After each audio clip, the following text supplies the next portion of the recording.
My brother-in-law thinks he is entitled to wear my grandfather's vintage watch, and my future wife thinks I'm being unreasonable for saying no, but it's tradition in my family that the firstborn son wears it on his wedding day for good luck. I, 30M, am engaged to Sarah, 29F, and our wedding is in 10 months. I have my grandfather's vintage watch, which he wore on his own wedding day. It's a family tradition that the firstborn son wears it on his wedding day for good luck. Since my dad passed away when I was young, the watch came to me, and I've always planned to wear it when I get married. My future brother-in-law, Ben, 28M, is Sarah's younger brother, and he's getting married in 4 months. He knows about the watch and its significance. Recently, he asked if he could borrow it for his wedding, arguing that since his wedding is first, he should be the one to have the good luck. I told him no, because I want to honor the family tradition and wear it myself. Ben was upset and told Sarah that I'm being selfish. Sarah is caught in the middle. She understands my attachment to the watch but also feels for her brother.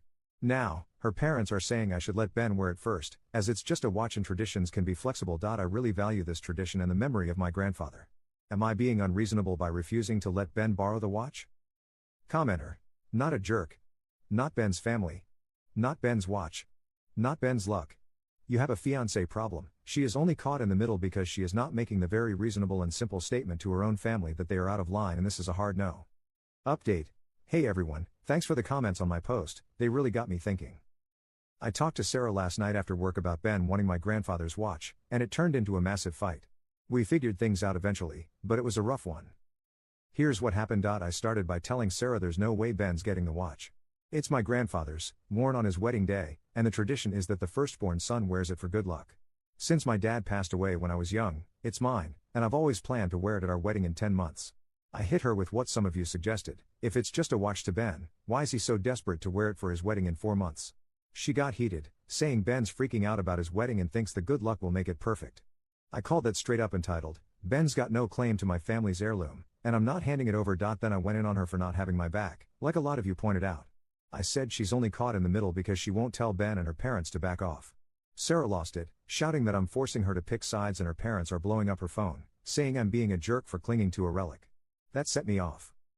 I yelled that it's not a relic, it's all I have left of my dad and grandfather, and if she can't see that, maybe she doesn't care about me. She snapped back that I'm fixated on a stupid tradition and making her family feel like garbage. I told her if we're getting married, she needs to act like my fiancé, not Ben's defender. It got nastier. I said I will lock the watch in a safe because I don't trust her family not to misplace it, and she flipped, screaming that I'm calling them thieves. I shouted that I wouldn't have to if she just shut this down from the start. She started crying, saying I'm making her feel like a horrible fiancé, and I wasn't calm. I snapped that she's letting me down by siding with Ben. She grabbed her bag, said she's done with me for now, and stormed out to her friend's place. I was furious, thinking this might be more than just the watch. Late last night, Sarah called, still upset but calmer. She said she doesn't want this to ruin us. I admitted I got too worked up, but I stood by needing her support. She broke down, saying she gets how much the watch means and feels awful for calling it a relic. She promised to tell Ben and her parents it's a hard no, and we'll face them together this weekend. She's coming home today, and we agreed to work on talking without blowing up, especially with her family causing trouble. To keep things cool, we're considering getting Ben a nice watch as a wedding gift, so he's got something without touching mine. Commenter 1. I'd still hide that watch. She still doesn't get it. Commenter 2. Do not get married until you two go to counseling and work on how to fight. This marriage is not going to be happy or successful.